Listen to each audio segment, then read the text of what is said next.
आपको लगाएगा चलो मंदिर में, मन ही बोलेगा चलो मंदिर, मन नहीं मानेगा। मन का जब एक बार अभ्यस्त हो जाएगा, आदत हो जाएगा, तो मन ही आपको लेके जाएगा मंदिर में, भगवान का दर्शन कराने, एक तीर्थ में, भगवान की कथा में मन ही लगाए।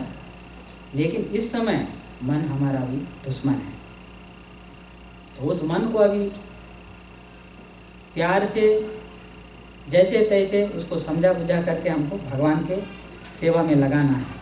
और यह जो अवस्था है बहुत ही कठिन अवस्था है हम लोग के लिए। इसको इस तरह से लगाना इतना आसान काम नहीं है। बड़े बड़े ज्ञानी, बड़े बड़े भक्त लोग के लिए भी ये बहुत कठिन विषय है, मन को इस तरह से लगाना। आजीवन लगा, थोड़ा समय के लिए लगाना एक और बात है, लेकिन आजीवन इसमें लगाना ये बस की बात नहीं। मन एक क्षण में फॉल डाउन हो सकता है, एक क्षण के,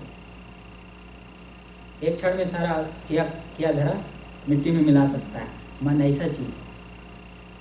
लेकिन भागवत में एक और बात भी कहा गया है, सांत्वना देने वाली बात है वास्तव में। यदि कोई गिर भी गया फिर भी फिर से उठ सकता है। कैसे? सत्संग के बाद। सत्संग एक ऐसा, सत्संग को कहा गया है, या इस भागवत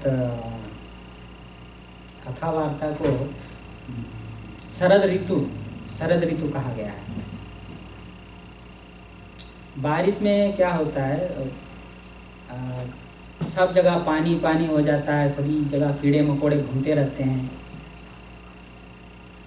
और सांप भी अंदर घुस जाता है घर के अंदर, क्योंकि बाहर रहने का जगह होता नहीं है तो घर के अंदर घुस जाता है। बारिश में बहुत सारे जीव पैदा हो जाते हैं और धक्का हो जाता है, जीवों के संग बढ़ जाता है।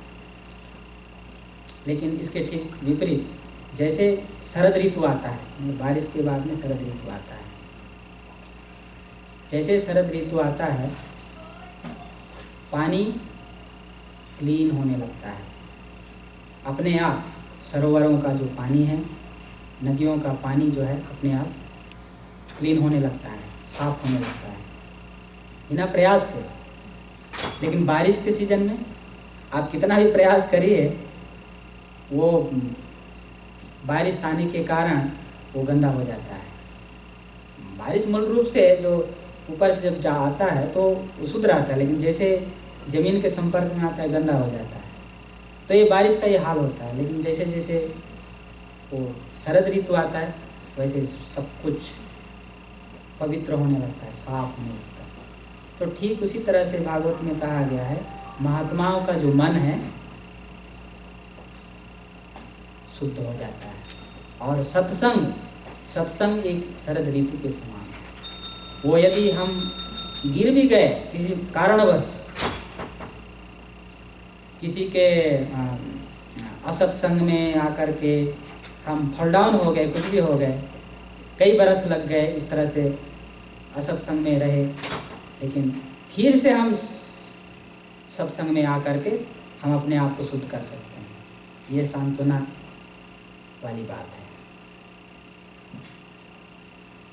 तो नारद मुनि तो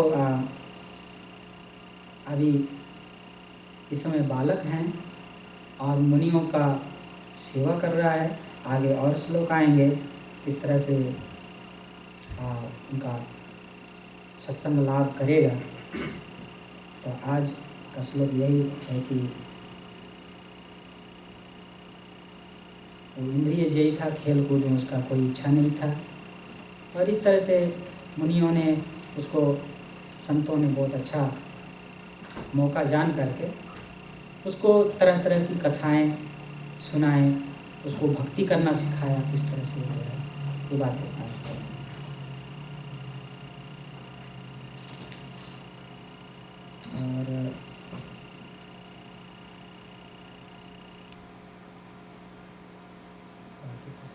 और और कोई प्रश्न होगा या कमेंट होगा तो आप पूछ सकते हैं।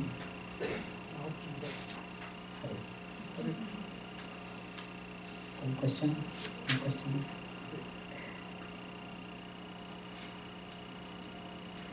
ग्रंथराज श्रीमद् भागवतम की